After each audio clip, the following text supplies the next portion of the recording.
ఎన్టీఆర్ జిల్లాలోని తిరువూరులో భారీ చోరీ ఘటన వెలుగు చేసింది. రోడ్డుపై ఆపి ఉన్న కారు అద్దాన్ని పగలగొట్టి డాష్ బోర్డులో ఉంచిన ₹1,00,000 నగదును దొంగలు ఎత్తుకెళ్లారు. మండలంలోని ఎర్రమాడు గ్రామానికి చెందిన మోగిలి సురేష్ అనే వ్యక్తి బ్యాంకు నుండి నగదును డ్రా చేసి వస్తుండగా కారును రోడ్డు పక్కన ఆపి వాటర్ బాటిల్ కోసం వెళ్లాడు. అది గమనించిన కేటుగాలు నిమిషాల వ్యవధిలోనే నగదును మాయం చేశారు. బాధితుల ఫిర్యాదు మేరకు పోలీసులు కేసు నమోదు చేసి దర్యాప్తు ప్రారంభించారు. సమీపంలోని సీసీ కెమెరాలను పరిశీలిస్తే దొంగలను గుర్తించే అవకాశం ఉందని భావిస్తున్నారు.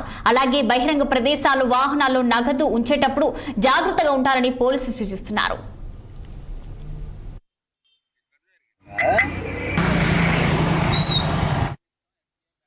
డబ్బుల నిమిత్తం SBI బ్యాంక్ వచ్చాను.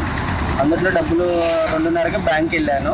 అందులో కొంచెం క్రౌడ్ ఎక్కువ ఉండటం వల్ల 3:30 టైం పట్టింది డబ్బులు ఇవ్వడానికి. ఆ డబ్బులు తీసుకొని సీదా నేను రాజస్థాన్ రోడ్డు పక్క నుంచి ఇటే బైపాస్ రోడ్లోకి ఇటేపు వచ్చి ఇక్కడ మన బైపాస్లోకి రాగానే వాటర్ బాటిల్ తీసుకుందామని కారు ఆపాను. వాటర్ బాటిల్ తీసుకొని కారులోకి వచ్చేసరికి కారులో డబ్బులు ఉన్నాయి. ఆ డబ్బులు తీసుకొని పారిపోయారు.